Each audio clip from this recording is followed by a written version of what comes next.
They buzz in at the door, and the secretaries greet them and ask why they're here. And then they come into the building. When they walk to the office, they could actually turn and go left or right and go down the hallway. So at this time, it's not a very secure entrance.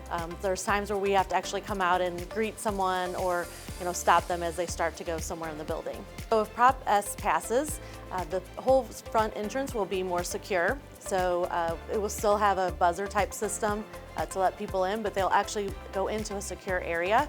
And then the office can talk to them from there. And so at the office, we can check IDs and talk to the person and then escort them through the office to where they need to go in the building.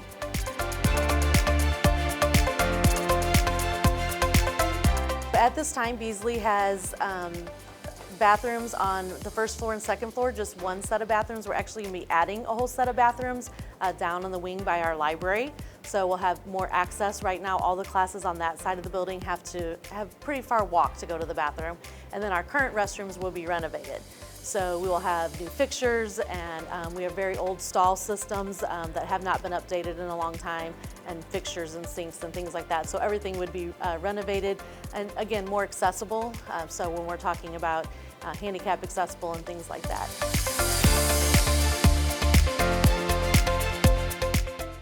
Beasley's a hidden gem back here, and we love being, back in our area. We have lots of greenery and lots of space, but it means it's dark at night. And so when we have evening events, it's very dark. If our staff's leaving, this time of the year it gets dark early in the winter time. And so if our staff's leaving, it's already dark sometimes even now. And there's very limited lighting in the back. Also between here and the John Kerry building, there's very limited lighting.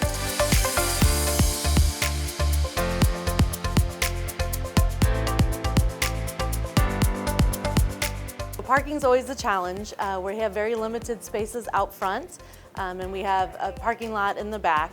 But most of the parking there's just not very many spots. If Prop S passed, we'd have more parking out front. Actually, the whole front entrance is going to be configured, and our Circle Drive will be reconfigured to add more parking, parking that's easier to get to. Some of the areas out front are kind of hard even to pull into, so it'll just be much more accessible.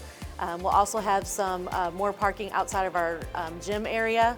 So that'll definitely help. Our whole driveway that surrounds our building will be widened, and so getting in and out of Beasley is going to be so much easier.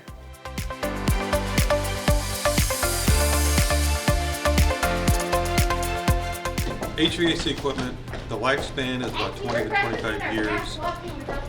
We're kind of on the higher end towards the 25 years on some of our equipment still. So upgrading the equipment, we gain efficiency, we gain right now, our service level, we're servicing the equipment more than we should. So our service, with the newer equipment, our service repairs will drop, our repair cost will drop. And also with the newer equipment, we get more of a consistent comfort level in the classrooms, which makes it a better environment for the students and staff.